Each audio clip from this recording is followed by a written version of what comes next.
Today I'm going to read And to Think That I Saw It on Mulberry Street by Dr. Seuss. When I leave home and walk to school, Dad always says to me, "Marco, keep your eyelids up and see what you can see." But when I tell him where I've been and what I think I've seen, he looks at me and sternly says, "Your eyesight's much too keen. Stop telling such outlandish tales. Stop turning minnows into whales. Now what can I say when I get home today?"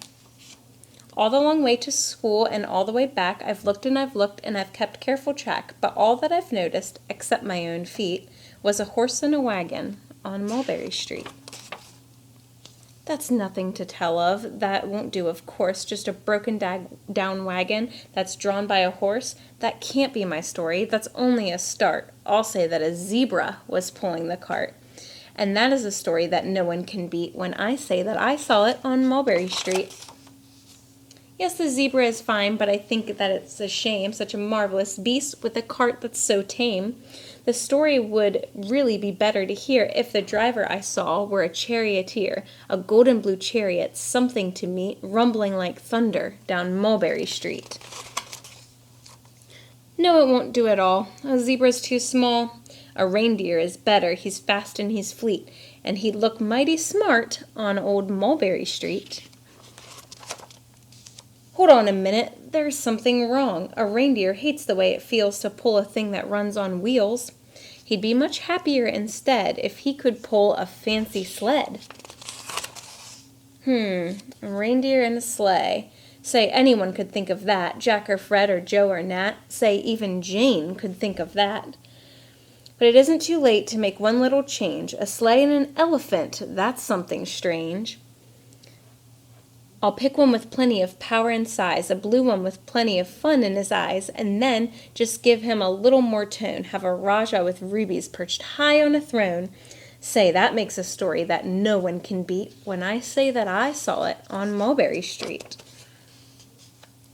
But now I don't know. It still doesn't seem right. An elephant pulling a thing that's so light would whip it around in the air like a kite. But he'd look simply grand with a great big brass band. A band that's so good should have someone to hear it, but it's going so fast it's hard to keep near it.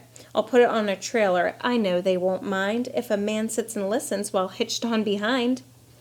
But now, is it fair? Is it fair what I've done? I bet those wagons weigh more than a ton. That's really too heavy, a load for one beast. I'll give him some helpers. He needs 2 at least. But now what worries me is this. Mulberry Street runs into Bliss. Unless there's something I can fix up, there'll be an awful traffic mix-up. It takes police to do the trick. To guide them through where traffic's thick, it takes police to do the trick. They'll never crash now. They'll race at top speed with Sergeant Mulvaney himself in the lead. The mayor is there, he thinks it is grand, and he raises his hat as they dash by the stand. The mayor is there, and the aldermen too, all waving big banners of red, white, and blue. And that is a story that no one can beat when I say that I saw it on Mulberry Street. With a roar of its motor, an airplane appears and dumps confetti while everyone cheers, and that makes a story that's really not bad, but it still could be better. Suppose that I'll add a Chinese man who eats with sticks, a big magician doing tricks, a 10-foot beard that needs a comb. No time for more, I'm almost home. I swung round the corner and dashed through the gate. I ran up the steps and I felt simply great. For I had a story that no one could beat, and to think that I saw it on Mulberry Street. But Dad said quite calmly, "Just draw up your stool and tell me the sights on the way home from school." There was so much to tell I just couldn't begin. Dad looked at me sharply and pulled at his chin. He frowned at me sternly from there in his seat. Was there nothing to look at? No people to greet? Did nothing excite you or make your heart beat?